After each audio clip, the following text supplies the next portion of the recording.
Bom dia, irmãos. Que alegria estar aqui na manhã deste dia para pensarmos, refletirmos sobre a autonomia da igreja e a cooperação. Quando nós pensamos em autonomia, é claro que não vem à nossa mente um viver por nós mesmos e a partir de nós mesmos e para nós mesmos, porque nós vivemos para Deus e a nossa vida precisa ser um instrumento de agregação e de promoção do reino. Viver isolado é viver uma vida antagônica, oposta aos ideais dos céus, pois o mesmo Senhor, que é o nosso Senhor, Ele disse que não era bom o ser humano viver só. O ministério voo solo pode até ser de grande valia para quem o desenvolve, mas não o será para os demais. E a palavra de Deus deixa claro que se os meus feitos, as minhas realizações, se elas não forem para a glória do Senhor, elas valem muito pouco. Mas não só para a glória de Deus, é preciso ser para o bem-estar dos demais, porque eu não sou único comigo mesmo, eu sou um com os demais, nós somos membros uns dos outros, é o que nos diz a palavra. De sorte que a autonomia, ela não tem dificuldade de relacionamento com a cooperação. Algumas pessoas que, na verdade, usam a autonomia para afastar análises, para afastar ponderações, avaliações, usam a autonomia para se proteger, para se esconder. Isso não tem nenhum respaldo bíblico. Vou tentar, se Deus permitir, mostrar aos irmãos que a autonomia na Bíblia, ela está intimamente ligada à participação com terceiros, estar ligada a um envolvimento, à interação. Nós vamos perceber na palavra de Deus igrejas autônomas, porque este é o perfil do Novo Testamento, igrejas autônomas, mas que comungavam umas com as outras, que recebiam influência umas das outras, que interagiam umas com as outras, que recebiam visitas e conselhos umas das outras. Esta é a visão de autonomia. A autonomia não é uma hierarquia eclesiástica. Nós não temos papas, não temos cardeais, nós não temos bispos, nem arcebispos. O que nós temos é igrejas autônomas com seus líderes. Dentre eles, no Novo Testamento, pastor e diácono. E o pastor, ele recebe do Novo Testamento alguns títulos. Dentre eles, pastor, que é a ternura de Deus. a maneira amável como Deus cuida dos seus. O pastor é o jeito amável de Deus lidar e tratar com o seu povo. E isto me pesa muito. Isto é muito para mim. E eu reflito bastante sobre isto. Eu sou a ternura de Deus para o seu povo. Você é a ternura de Deus. A maneira cordial, a maneira amável de Deus lidar com os seus. Um outro título é o de bispo, aquele que administra, aquele que sabe ordenar e coordenar as coisas, aquele que é capacitado pelo Senhor e se esforça para administrar as coisas de Deus e para colocar em ordem a vida do rebanho. O ancião e o presbítero, a mesma coisa, termos grego e hebraico, presbítero e ancião, descrevendo o pastor como um ser humano idôneo,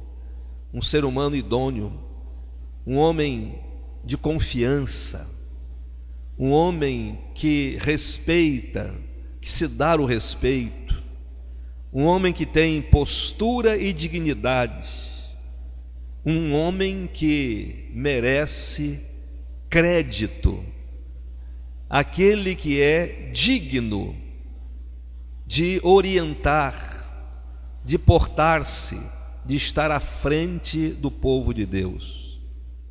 Este é o pastor. Daí eu concluo que, à luz da palavra, o pastor é um tipo de pai que, auxiliado por Cristo, ajuda a criar os filhos de Deus. É algo muito nobre, é algo muito sério. E o pastor precisa olhar a igreja com os olhos de Deus. Para ser mais objetivo, ele precisa olhar a igreja com os olhos de Jesus. A igreja não é o seu reino, a igreja é expressão do reino de Jesus. A igreja não é sua propriedade, não é sua empresa. A igreja, ela é expressão do reino e ela tem um Senhor que deu a sua vida por ela. E eu não posso banalizar e nem tratar como qualquer coisa uma igreja que foi adquirida pelo seu Senhor, por um sacrifício enorme. Ele se deu por ela. Se eu amo a Jesus, eu tenho que amar a igreja. Se eu gosto de Jesus, eu tenho que gostar da igreja. Se eu respeito Jesus, eu tenho que respeitar a igreja. A igreja não pode ser, a igreja não pode ser cuidada pelo meu gosto, pela minha visão. Eu preciso imprimir, desenvolver na igreja o gosto de Deus e a visão de Deus. Cada um de nós tem um jeito de ser, uma maneira, um estilo, e é muito natural desejarmos imprimir onde estamos o nosso estilo, o nosso jeito e o nosso gosto. Mas isso não pode ser com a igreja, porque eu não posso imprimir na igreja o meu gosto, o meu jeito. Eu preciso desenvolver na igreja o estilo de Deus e não o meu. É preciso desenvolver na igreja a partir do gosto de Deus e não do meu. Mas somos tentados a fazer da igreja de Jesus a nossa propriedade particular. É por isso que a autonomia tem sido assim muito conflitante, muito conflitante. É por isso que a autonomia tem sido um objeto de muitas discórdias, porque alguns acham que a autonomia é viver em um reduto intocável. A autonomia é estar num lugar onde ninguém pode chegar. No meu estado, uma igreja estava em sucessão pastoral. E os líderes daquela igreja me telefonaram e me perguntaram sobre o pastor que eles estavam convidando. Se eu conhecia, eu disse que sim. O que eu achava dele? Eu disse, faz tempo que não o vejo. O irmão recomenda para pastorear nossa igreja? Eu disse, não. Por que o irmão não recomenda? E eu relatei por quê. E aí o irmão me disse, mas ele já mudou o pastor. Eu disse, louvado seja Deus por isso. Os irmãos me perguntaram se eu recomendava, pelos motivos expostos, eu não recomendo. Agora, se ele está diferente de tudo isso, é porque os irmãos conhecem. Então, este telefonema, ele, na verdade, é dispensável. E assim deram posse a este obreiro. 2 anos depois, aqueles irmãos todos da comissão de sucessão pastoral foram desligados da igreja por ele. E ele imprimiu na igreja exatamente o que eu havia colocado como motivação para não recomendar. Eles não ouviram e então a situação lá desandou. Mas o que me chamou a atenção é que a liderança da associação foi num domingo lá na igreja. E quando os irmãos chegaram, os líderes, ele disse, a nossa igreja é autônoma, ela não está vinculada a nenhuma entidade denominacional. Na verdade, ele equivocou-se. Vinculada ela estava, porque ela pediu filiação, ela não era subordinada. E então utilizou desse recurso para dizer que aqueles colegas não deveriam estar lá, mas eles permaneceram a si mesmo. E na assembleia, quando ele iniciou a assembleia, ele solicitou uma proposta para que eles se retirassem. E de uma forma deselegante, a igreja votou, e aqueles irmãos se retiraram. Chegou a assembleia da convenção fluminense, eu era o presidente, na cidade. E quando eu entrei na cidade, ele estava perto de 2 colegas e disse que estava triste comigo. E eu perguntei por quê. E ele disse, porque o irmão não recomendou-me ao ministério da igreja. E eu deixei, quando ele terminou, eu disse, olha, realmente é verdade, eu não recomendei. E lamento a igreja ter te convidado. Mas eu quero dizer por que não recomendei. Por isto, aí relatei. Diga-me uma coisa, isto que disse tem em verdade? Não aconteceu? Ele disse, aconteceu. Pois bem, foi por isso. Hoje ele não está mais na igreja. A igreja teve que encontrar um novo momento para a sua vida, de muitas dores e muitas dificuldades. Contei este fato para dizer aos irmãos que a autonomia não é proteção para a igreja. A autonomia não é impedimento para que a igreja seja confrontada. A autonomia é uma doutrina, é uma bênção de Deus, que mostra que nós não estamos tutelados aos outros. Mostra o teor do Novo Testamento, que as igrejas são competentes para gerir sua vida em obediência e submissão a Jesus. A autonomia, portanto, não é uma defesa, é um privilégio. A autonomia não é para nos afastar, mas para nos aproximar. A autonomia é convívio com os demais servos de Deus, com os demais iguais. Mas a autonomia mostra que nós somos a igreja do Senhor, célula local. Nós somos corpo de Cristo, expressão da glória de Deus, onde estamos plantados para refletir o amor do Senhor e as maravilhas do Evangelho. Vejam o que diz o livro dos Atos do Espírito Santo, capítulo 11, do verso 19 em diante. Então, os que foram dispersos por causa da tribulação que sobreveio a Estevão se espalharam até a Fenícia, Chipre e Antioquia, não anunciando a ninguém a palavra, senão somente aos judeus.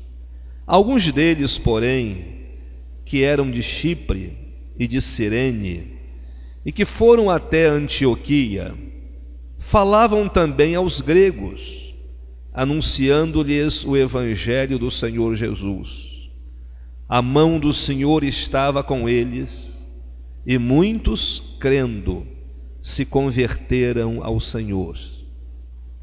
A notícia a respeito deles chegou aos ouvidos da igreja que estava em Jerusalém, e enviaram Barnabé até Antioquia. Tendo ele chegado e, vendo a graça de Deus, alegrou-se e exortava a todos a que, com firmeza de coração, permanecessem no Senhor. Porque era homem bom, cheio do Espírito Santo e de fé, e muita gente se uniu ao Senhor. E partiu Barnabé para Tarso, à procura de Saulo. Tendo-o encontrado, levou-o para Antioquia, e por todo um ano se reuniram naquela igreja e ensinaram numerosa multidão. Em Antioquia foram os discípulos pela primeira vez chamados cristãos.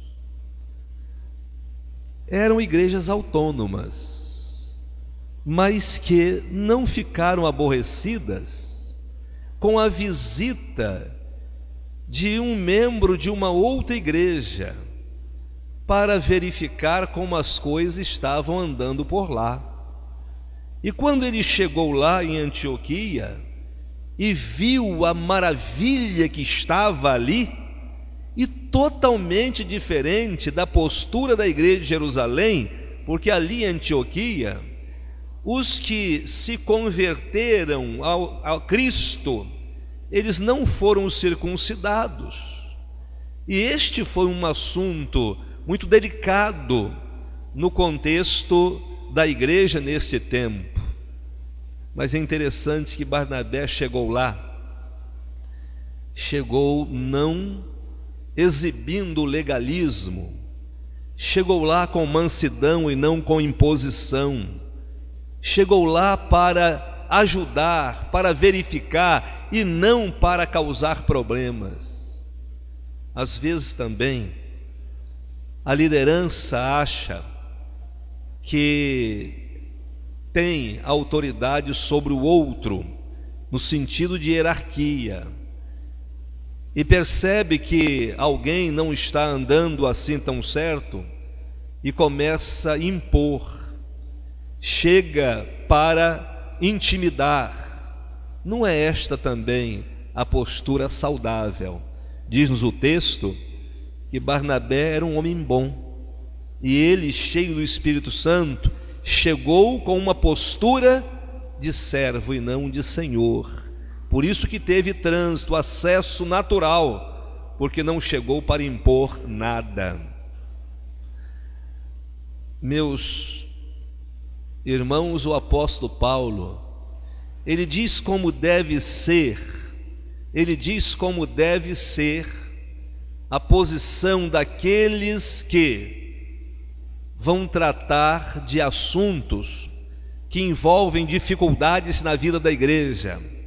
No capítulo 6, versículos de 1 a 6, diz-nos o apóstolo das gentes: meus irmãos, se algum homem for surpreendido em alguma ofensa, vós que sois espirituais, encaminhai o tal com espírito de mansidão, olhando por ti mesmo, para que não sejas também tentado. Levai as cargas uns dos outros, e assim cumprireis a lei de Cristo. Porque se alguém cuida ser alguma coisa, não sendo nada, engana-se a si mesmo. Eu não posso me dirigir a alguém sem que seja sendo de outra forma. Eu não posso me dirigir a alguém sem que seja desta forma apresentada pelo apóstolo. Eu não posso chegar e impor sobre ninguém. Eu preciso dialogar e construir com a pessoa. E onde há espírito de mansidão, há concórdia, mas onde há postura de imposição, há resistência, há confronto e conflitos também. A igreja é a comunidade dos santos de Deus. A igreja é a comunidade dos santos de Deus, mas que confessam Jesus Cristo como Salvador e Senhor, onde o Espírito Santo habita. 1 Coríntios 3,16, este Espírito que dirige e sela. Efésios 1, versos 13 e 14. E é este mesmo Espírito que nos move à comunhão cristã. A igreja é muito mais do que uma instituição humana, é mais do que uma organização social para agregar interesses e projetos pessoais. A igreja é de origem divina. Ela instrumentalizou-se com a chamada de Abraão e tomou forma visível no dia de Pentecostes, descida do Espírito Santo sobre os apóstolos, sendo, portanto, a expressão do reino de Deus e a vitrine de Deus no mundo. Esta é a igreja. A igreja é a vitrine de Deus no mundo. Na dinâmica do Novo Testamento, a igreja é autônoma e não poderia ser diferente. A igreja é autônoma. Ela não está vinculada como apêndice da igreja primitiva, e nem a igreja está vinculada a nenhuma outra igreja, conquanto entre elas exista um forte elo de amor cristão, de cooperação e de interesse pelo progresso do reino. Este elo existia entre Antioquia e Jerusalém, e este elo de cooperação, este elo de interesse pelo progresso do reino, de amor cristão, ele está presente em todas as igrejas do Senhor, porque uma igreja do Senhor saudável não desejará viver isolada e nem desejará realizar coisas que firam a autonomia das outras. À luz dos ensinos neotestamentários, não existe uma igreja modelo, não existe uma igreja padrão. Todas as igrejas são livres e autônomas, porém ligadas pelo vínculo do Calvário e pelo desafio da missão deixada pelo mestre da Galileia, Mateus 28, versos 19 e 20. As igrejas têm suas peculiaridades.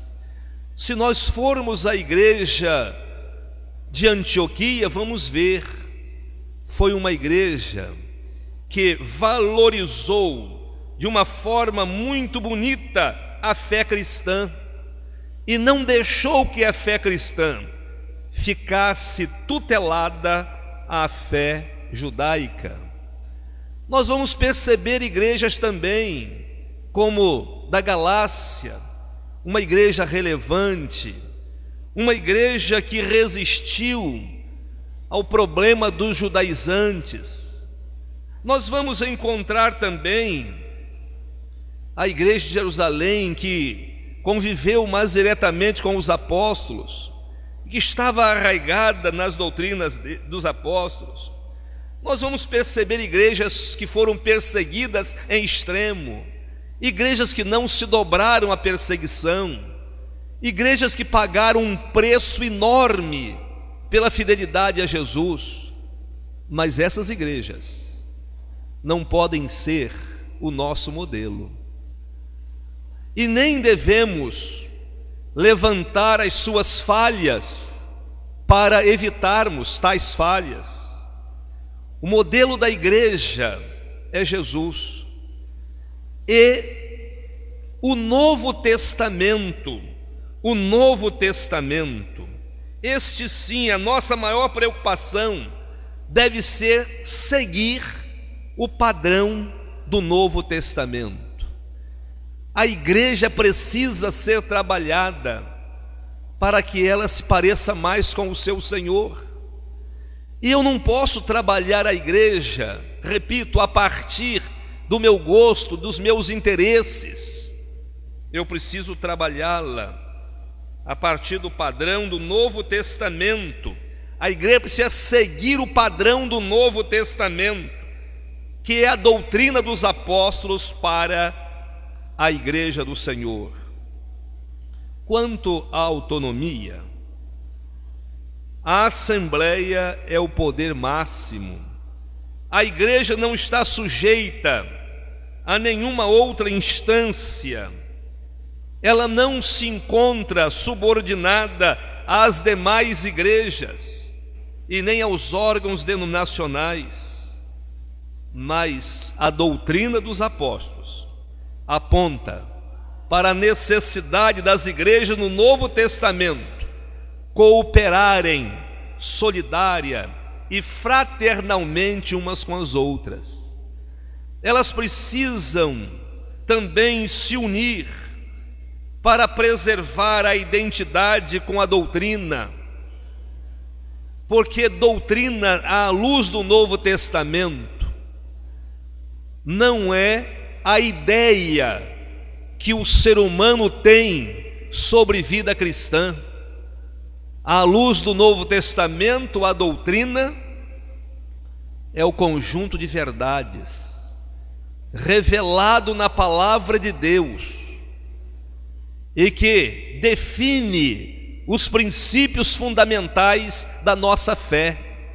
Ou seja, doutrina é o conteúdo da palavra. As igrejas precisam preservar esta identidade com a doutrina.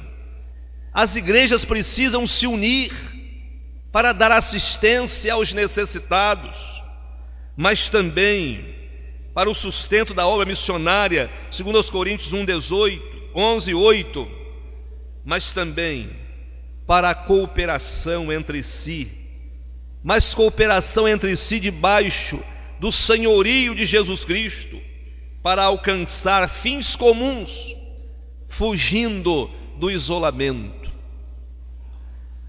1 Coríntios 3, versículo 9. Na Assembleia da Convenção Batista Brasileira em Aracaju, teve uma noite de comemoração do centenário dos batistas daquele estado. E foi uma noite no estádio, uma noite muito bonita, por sinal. Eu era vice-presidente da Convenção Brasileira e nós fomos para um camarote receber as autoridades. E veio o representante do governador, sentou-se ao lado do presidente, e tinha uma outra pessoa representando uma outra entidade, sentou-se ao lado. Eu estava ao lado dessa pessoa, e ao meu lado do outro lado estava um pastor representando a Igreja Assembleia de Deus do Estado. E o trabalho desenvolvendo-se, aquela coisa bonita. Aí ele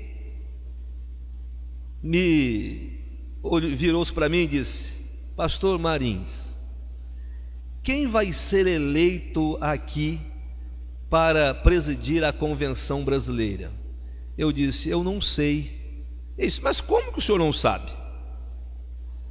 E eu disse: não, porque na segunda-feira vai ter a eleição, e aí o plenário vai indicar quem o plenário quiser. Ele disse: mas isso funciona? Aí eu disse: funciona, tem funcionado há 108 anos. Aí funciona. Aí ele disse: mas quem manda nisso aqui? Eu disse: Jesus. Não, eu sei, mas aqui, vocês, quem manda? Eu disse: a igreja. Ele disse: isso funciona? Isso funciona. Aí ele mais: e o dinheiro que vocês arrecadam, vai para onde? Eu disse: para as igrejas. Ué, mas não vai para alguém que recolhe tudo? Isso não, vai para a igreja. Funciona? Funciona. E para a convenção, as igrejas são obrigadas a mandar quanto? Eu disse: olha, nós trabalhamos na cooperação e diz que é 10%, mas as igrejas, algumas mandam, outras não. Eu disse: mas não são obrigados? Não. A decisão é que faça, mas ninguém é obrigado a fazer. Isso funciona. E ele foi perguntando se funciona. E aí ele terminou dizendo: mas não é possível não ter alguém que manda sobre os outros. Eu disse: olha, para nós se tiver não funciona. Para nós se tiver não funciona, mas assim funciona. Irmãos, é muito difícil quem não tem a cabeça batista entender o funcionamento de tudo isso sem imposição, o funcionamento de tudo isso sem ter alguém para dizer: ó, é assim que tem que ser. É muito difícil, mas quando nós vamos ao Novo Testamento, e ele é o padrão da igreja, ele é o padrão, ele é, na verdade, o alvo, é o desafio, é seguir os preceitos do Novo Testamento. Quando nós vamos ao Novo Testamento, nós percebemos que é assim que funciona. Funciona assim, pela doutrina dos apóstolos. Nós entendemos que a cooperação é solidária e fraterna, e nós nos unimos amistosamente, alegremente, e as coisas funcionam, e funcionam para o bem da causa, funcionam para a glória de Deus. A autonomia da igreja não é sinônimo de independência humana. Este é um ponto que imagino ser crucial. A autonomia não é sinônimo de independência humana. Vejam os versos 19 até o verso 22. Antioquia era a terceira maior cidade do Império Romano, superada apenas por Roma e Alexandria. Uma cidade famosa, cheia de imoralidades, lugar onde viviam judeus e prosélitos, foram evangelizados, se converteram e a mão do Senhor estava sobre eles. Quando a mão do Senhor está sobre alguém, este alguém começa a viver nos moldes do Senhor, começa a entender cooperação, vivência coletiva, começa a entender que ele não é um ser isolado do outro, que ele é com o outro uma nova humanidade em Cristo Jesus. E esta nova visão, instrumentalizada pelo Espírito de Deus, nos dá uma nova concepção, não nos deixa viver nos extremos, no isolacionismo, nos guetos, mas nos permite a agregação, a aproximação. O que estava acontecendo em Antioquia, em pouco tempo, o Evangelho foi desenvolvendo-se e ela tornou-se o principal centro do cristianismo. E o que estava acontecendo ali chegou aos ouvidos da igreja em Jerusalém, que ficou muito preocupada com a evangelização dos gentios. Estava de acordo, se a evangelização dos gentios estava de acordo com a ordem divina. E para verificar isso, ela enviou Barnabé até Antioquia. Igrejas autônomas, mas que estavam preocupadas umas com as outras, que estavam preocupadas em saber se a outra estava procedendo de acordo com a ordem divina. Não vi aqui nenhuma ingerência administrativa, mas percebi um cuidado muito grande com a questão de doutrina, porque a questão de ferir a doutrina numa igreja, ela acaba prejudicando as outras também. E aí o que aconteceu aqui? Jerusalém, preocupada em saber se a evangelização dos gentios acontecia nos moldes de Deus, enviou Barnabé até aquela igreja autônoma. Isso nos mostra que nós somos igrejas independentes, mas temos vínculos com Cristo, com a palavra, com as igrejas e com os salvos. Somos membros uns dos outros, é o que nos diz a Bíblia. Igrejas ou igreja independente, mas com vínculo com Cristo, com a palavra, com as demais igrejas e com os salvos. Somos membros uns dos outros. Tendo no Novo Testamento a maior referência, as igrejas são autônomas, mas regidas pela palavra de Deus e não pela vontade humana. Autonomia não é sinônimo de bagunça. Autonomia não é sinônimo de fazer de qualquer maneira ou como bem lhe convier. Eu não devo usar a minha autonomia para ferir a autonomia dos outros. Eu não posso usar a minha liberdade para prejudicar a liberdade dos outros. Eu não devo usar os meus direitos para impedir que os direitos dos outros sejam preservados. A igreja em Jerusalém enviou Barnabé para ver se a evangelização dos gentios acontecia conforme os preceitos divinos. E quando ele chegou lá, ele percebeu que tudo estava ok.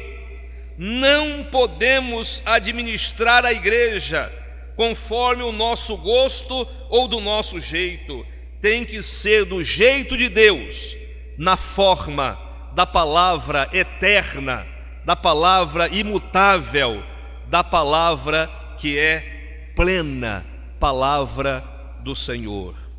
Quando fugimos desta regra, ficamos expostos aos conselhos dos Barnabés, pessoas de bem, cheias do Espírito Santo e de fé. Versículo 24 do texto lido, a primeira parte dele.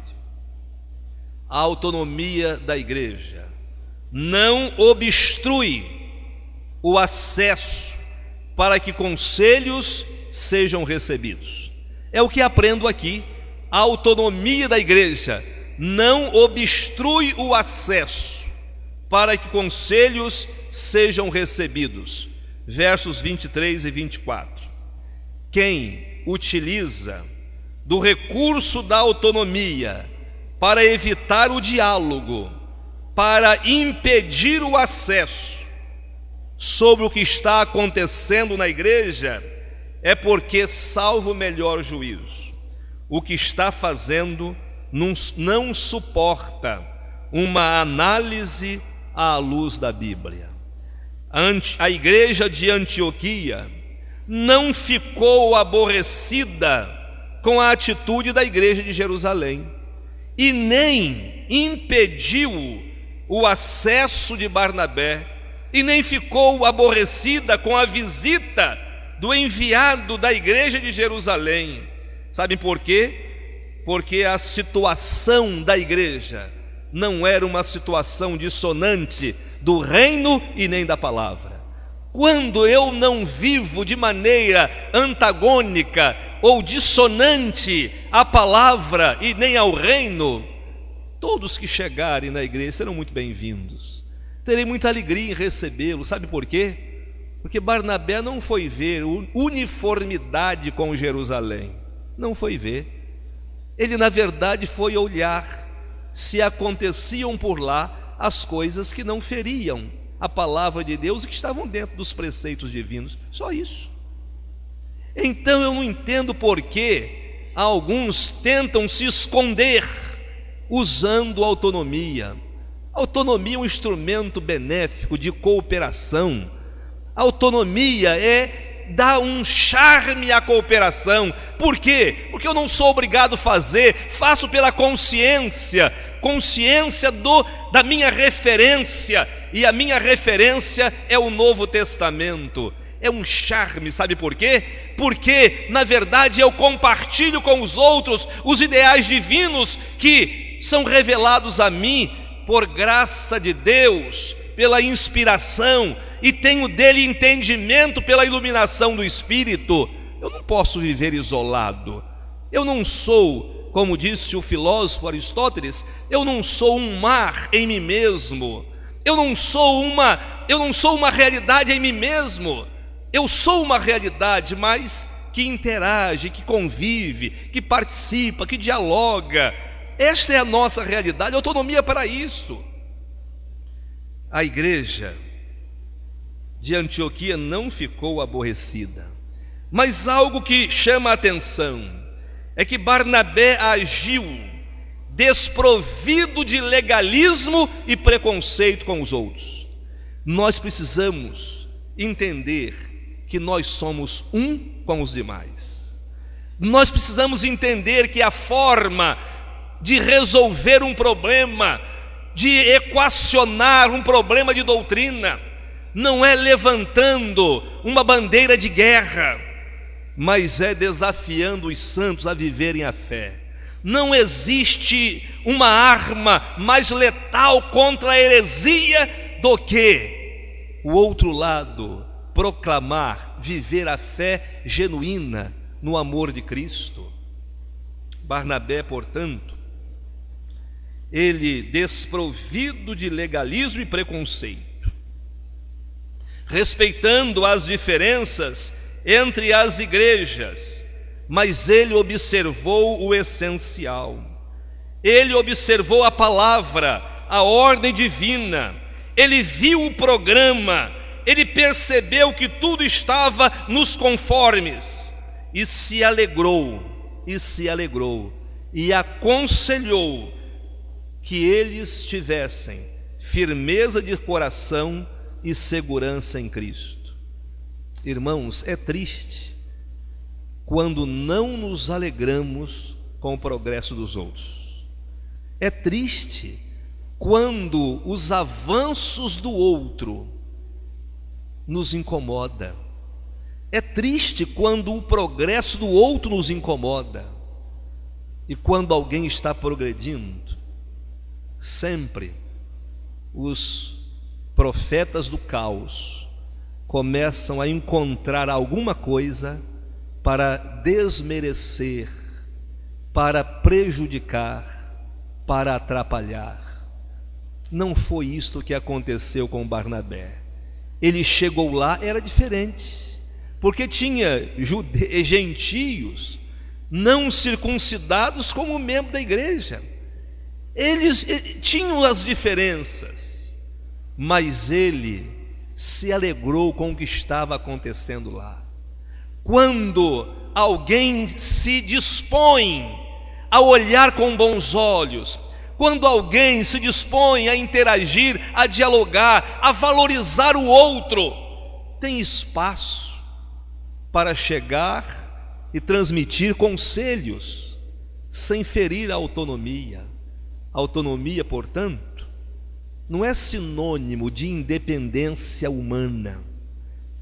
Todos estamos ligados a Cristo e debaixo do senhorio dele. A autonomia, ela não obstrui o acesso para que conselhos sejam recebidos. Barnabé chegou em Antioquia como servo e não como senhor. Chegou como um igual e não um superior. Chegou não impondo, mas chegou amavelmente. Caminhou pelo diálogo e não pela imposição, e demonstrou a amabilidade e não a acidez, conforme o versículo 24. Pelo bom e saudável relacionamento, as coisas acontecem, emerge o progresso, e diz-nos o versículo 24 do capítulo 11 lido, que muita gente se uniu ao Senhor, e Barnabé se alegrou ao ver a graça de Deus operando naquela igreja e naquela cidade tão necessitada. Mas também, uma terceira observação: a autonomia da igreja não impede que haja construção de solução com a participação de terceiros. Não impede. A autonomia da igreja não impede que haja construção de solução com a participação de terceiros. Muito bem, até aqui foi o lado melhor da coisa. Agora tem o lado mais difícil. É que um grupo enorme, quando percebeu que por muitos anos tinham muitos gentios convertidos e que eles não tinham sido circuncidados, começou a confusão. Uma reclamação, começou aquela coisa que a gente conhece, nos descontentamentos, e aí começou a ferver, e começou a engrossar os desconfortos, começou a crescer o descontentamento. E Barnabé e Paulo perceberam que todo o trabalho poderia ir por água abaixo, todo o trabalho poderia ir por água abaixo, todo o trabalho feito até ali poderia se perder, se eles não tomassem uma posição. Então surge o capítulo 15, o que está descrito no capítulo 15, surge o concílio de Jerusalém, que foi um dos mais destacados eventos da história da igreja. E qual foi a finalidade do concílio de Jerusalém? Ouvir, discutir e trazer solução. A finalidade foi esta: ouvir, discutir e trazer solução. Ora, mas a igreja era autônoma,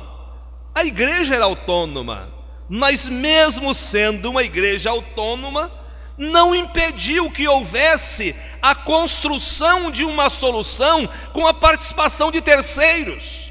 Eu não consigo ver na palavra de Deus a autonomia, me deixando absoluto como humano, ser humano. Eu não sou.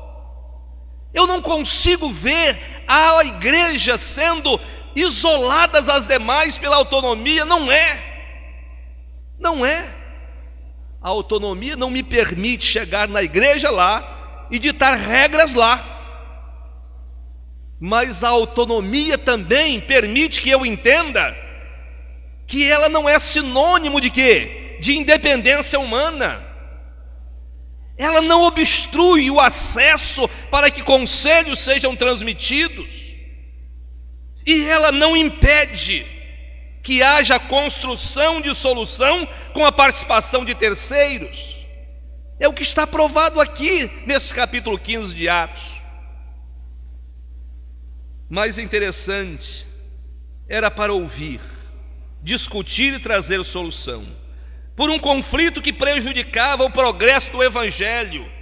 Os gentios cristãos eram obrigados a obedecer à legislação de Moisés ou às leis mosaicas. Com o avanço da pregação do Evangelho em Antioquia, muitos creram, muitos se converteram, eram membros da igreja há vários anos, sem que fossem circuncidados. Surgem então os questionamentos, os conflitos. Aqueles que defendiam que eles, conquanto crentes, precisavam se submeter ao ritual da circuncisão, conforme o preceito mosaico. E o problema ficou mais grave ainda. Ficou mais grave pelo seguinte: porque se eles tivessem de ser circuncidados para pertencer à igreja de Cristo, muitos temiam que a graça fosse considerada inválida, ou seja, temiam que o ritual afastasse as pessoas da graça. Por um outro lado, os circuncidados poderiam também achar que eles não precisavam de Cristo. O problema tornou-se mais grave e mais sério do que se podia imaginar. Conforme Gálatas 5, verso 2. A igreja então decidiu enviar a Jerusalém, capítulo 15, verso 2, para que a questão fosse tratada com diplomacia e dependência de Deus. Autonomia e cooperação nos ensinam que devemos tratar as coisas do reino com diplomacia e dependência de Deus. Não é no tranco, não é na casca grossa, no ambiente cooperativo, numa ambiência de autonomia. É preciso que as questões sejam tratadas com diplomacia e com dependência de Deus. Em Jerusalém, a decisão sobre o assunto, ela foi democratizada. Parece uma Assembleia Batista.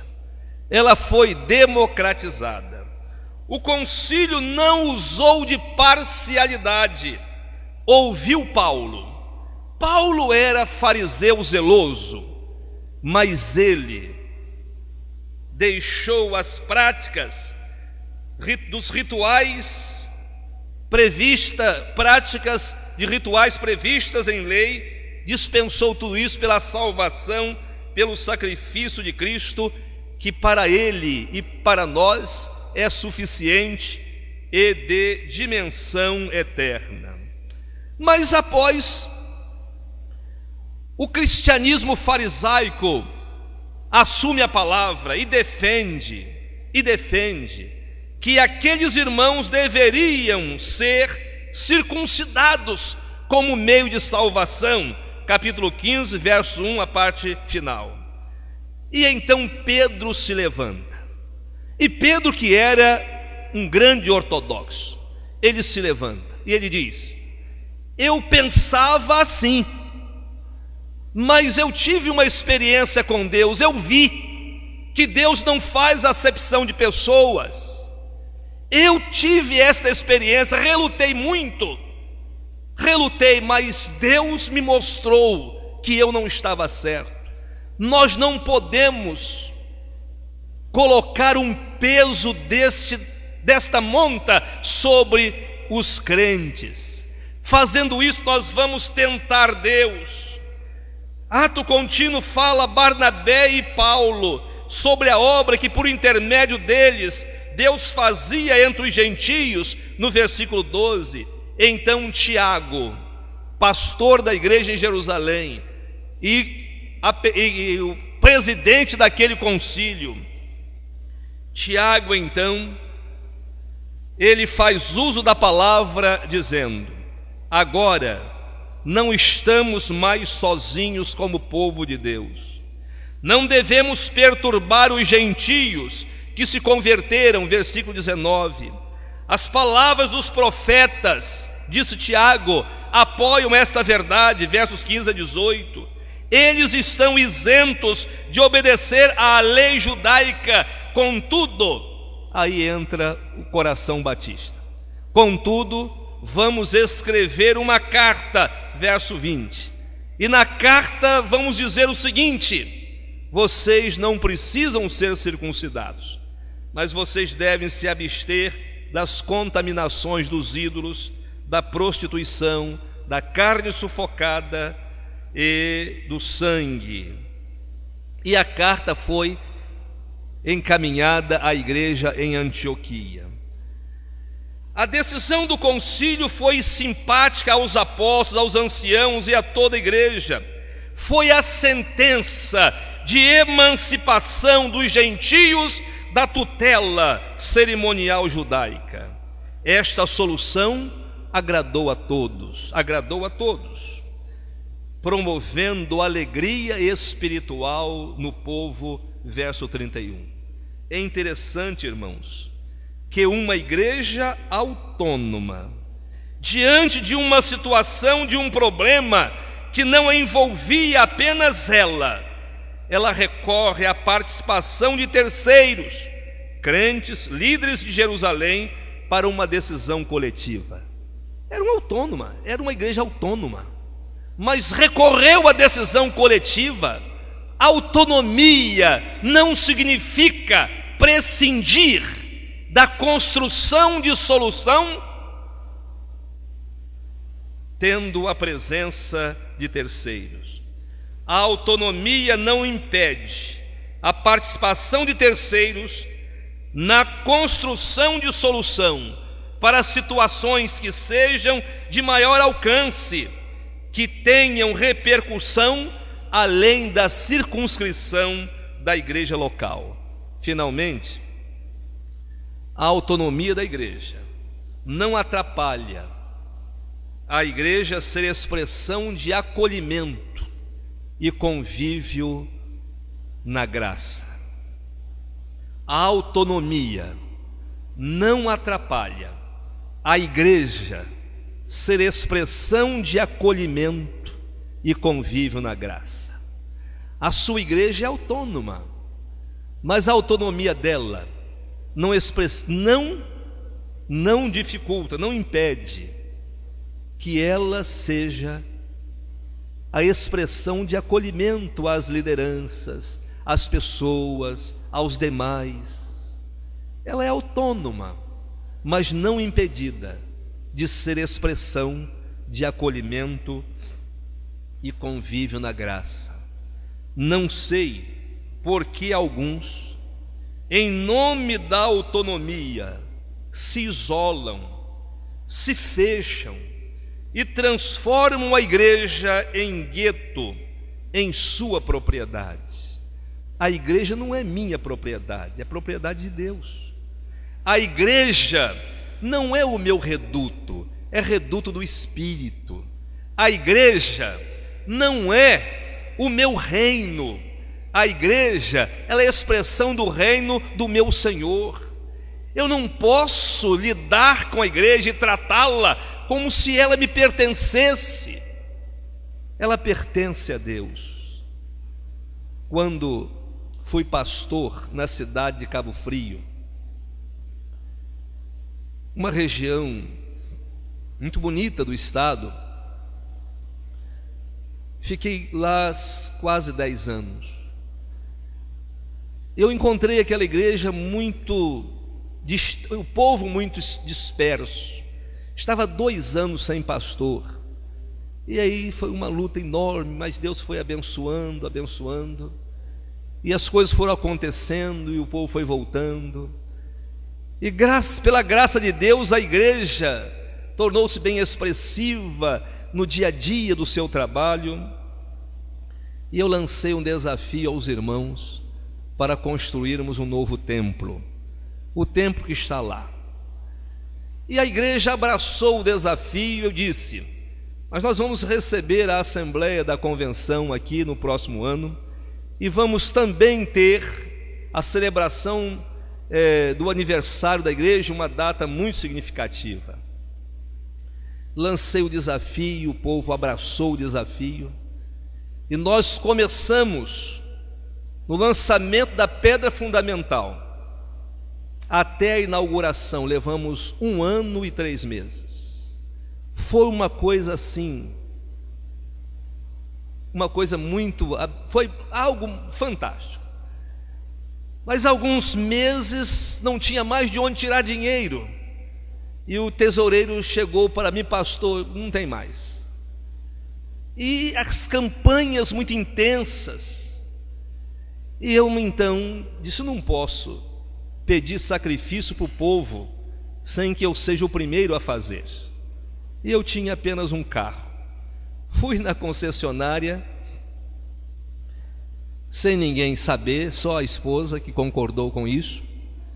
Fui lá e vendi o carro. Dava pelo menos para ter fôlego de mais um mês, ou um pouco mais.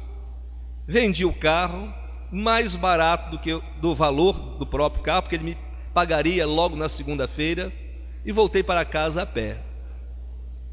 Só que o vice-presidente da igreja era o gerente de uma concessionária, de uma outra concessionária.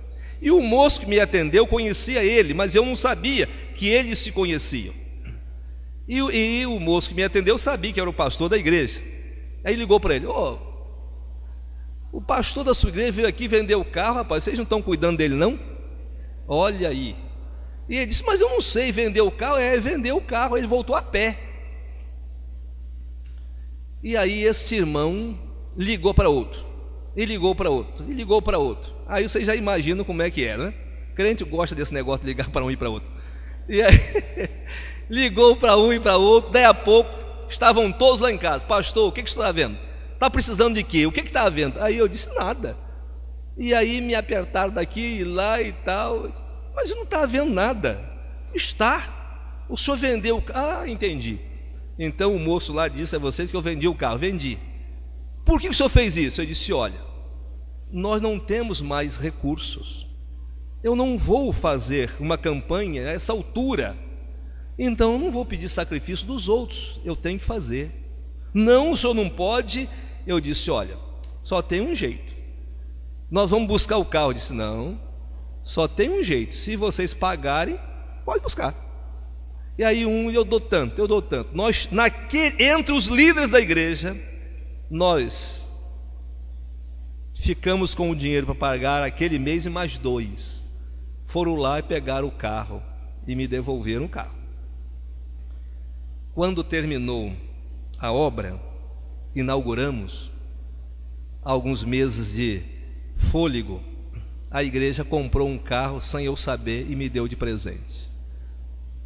Trocou com o meu, pegou o meu e deu outro. E disse-me o seguinte: esse carro é para expressar nossa gratidão pela forma como o senhor fez.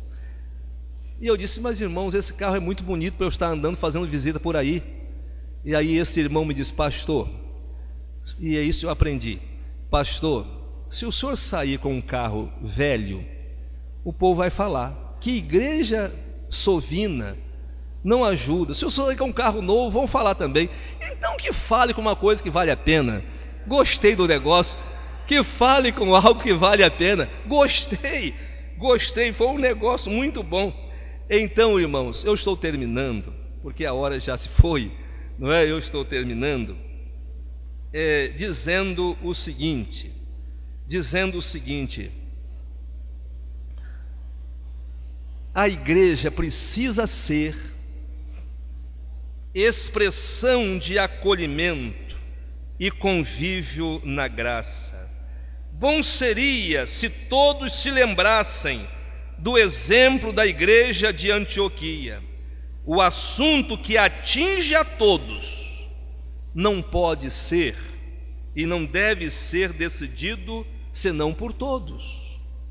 Se o assunto atinge a todos, eu preciso entender que eu não tenho direito de usar a minha autonomia para ferir a autonomia dos outros. Na área jurídica, um país ele faz um tratado internacional, e quando ele assina o tratado internacional, ele é obrigado a cumpri-lo. E assinando, ele abre mão de parte de sua soberania pelo tratado que assinou. Eu entendo que quando uma igreja filia-se a uma convenção, ela diz que aceita as regras. Ela diz que aceita as regras. Ela não tem o direito de usar a autonomia dela para ferir as regras que autonomamente ela decidiu aceitar. Ela decidiu aceitar. Ela não deve fazer isso. A convenção também tem que ter em seus documentos previsão para tratar de certas discrepâncias praticadas por igrejas arroladas, mas fazer isso dentro daquele ideal apresentado por Paulo, com espírito de mansidão, olhando para si mesmo, para não ser também tentado, disposto a levar as cargas e fazer conforme Barnabé fez. Não chegou como senhor, e sim como servo. Não chegou com arrogância, mas não chegou com acidez, não chegou de cima para baixo, até porque no reino de Deus a coisa é invertida, porque é a igreja que está acima de tudo. É a igreja que está acima de tudo. Barnabé foi procurar Paulo, e a igreja agora acolhe os dois, e eles ficaram lá por 1 ano. Vieram para Antioquia, desenvolveram um brilhante ministério, encorajando o povo, expondo as Escrituras e exaltando a Cristo. Divisão, tirar a igreja da denominação, se apropriar do patrimônio, expulsar os crentes do templo, roubando a sua história, separando famílias e disciplinando pessoas por não concordar com a nova visão faccionista, taxando esses irmãos de rebeldes e instrumentos do diabo, é demais. Em nome de uma autonomia, é demais. É um absurdo. É um absurdo.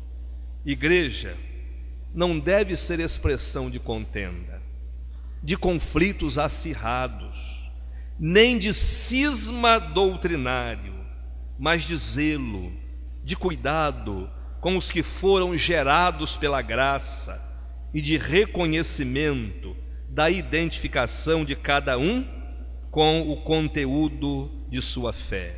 Em Antioquia foram os discípulos pela primeira vez chamados cristãos, verso 26. Até então eram chamados de fiéis, irmãos, santos, do caminho, discípulos. Agora receberam uma designação que os vinculavam diretamente com a condição de seguidores de Jesus Cristo.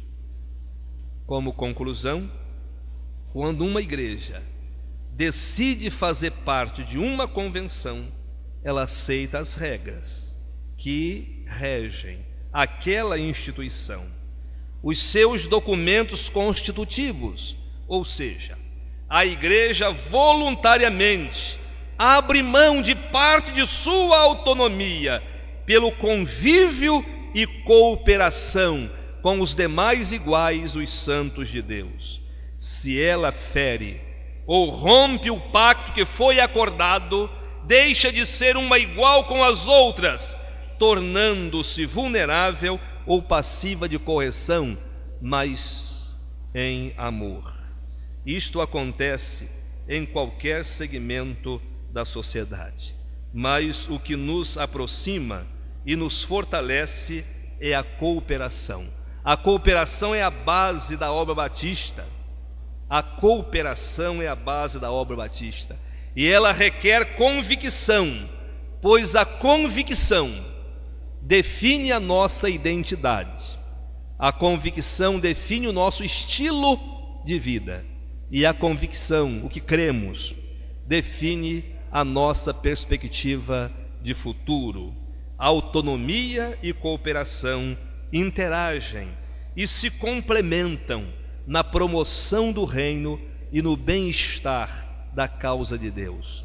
A autonomia é uma doutrina bíblica, deve ser defendida e preservada, mas dizer que a autonomia é sinônimo de independência humana, isso não é verdade. Dizer que a autonomia obstrui o acesso para que conselhos sejam recebidos, não é verdade. Dizer que a autonomia impede que haja uma construção de solução com a participação de terceiros à luz da Bíblia também não é verdade. E dizer que a autonomia impede a igreja de ser expressão de acolhimento e convívio na graça também não é verdade. Louvado seja Deus, porque nós batistas convivemos bem com a autonomia da igreja e com a cooperação. Sejamos autônomos cooperadores, porque com a cooperação os caminhos estão mais curtos e o acesso é bem favorável, e faz tão bem que as igrejas do campo pernambucano sejam igrejas sempre autônomas, mas autônomas que não advoguem a autonomia como sinônimo de independência humana. Que as igrejas sejam autônomas, mas sem obstruir o acesso para que conselhos sejam recebidos. Que as igrejas sejam autônomas, mas sem impedir que haja construção de solução com a participação de terceiros. Que as igrejas sejam autônomas, mas autônomas que expressem acolhimento e convívio na graça. Aí sim a coisa flui, traz alegria, e o progresso é a consequência, e a cooperação mostra que estamos juntos, caminhando no mesmo lado, debaixo do senhorio de Cristo, para promover o seu reino, onde Ele aparece, onde Ele cresce e nós diminuímos. Que a bênção do Senhor seja sobre, que as bênçãos do Senhor sejam sobre as igrejas, a convenção, sobre os irmãos, sobre nós, sobre o povo batista brasileiro. Amém.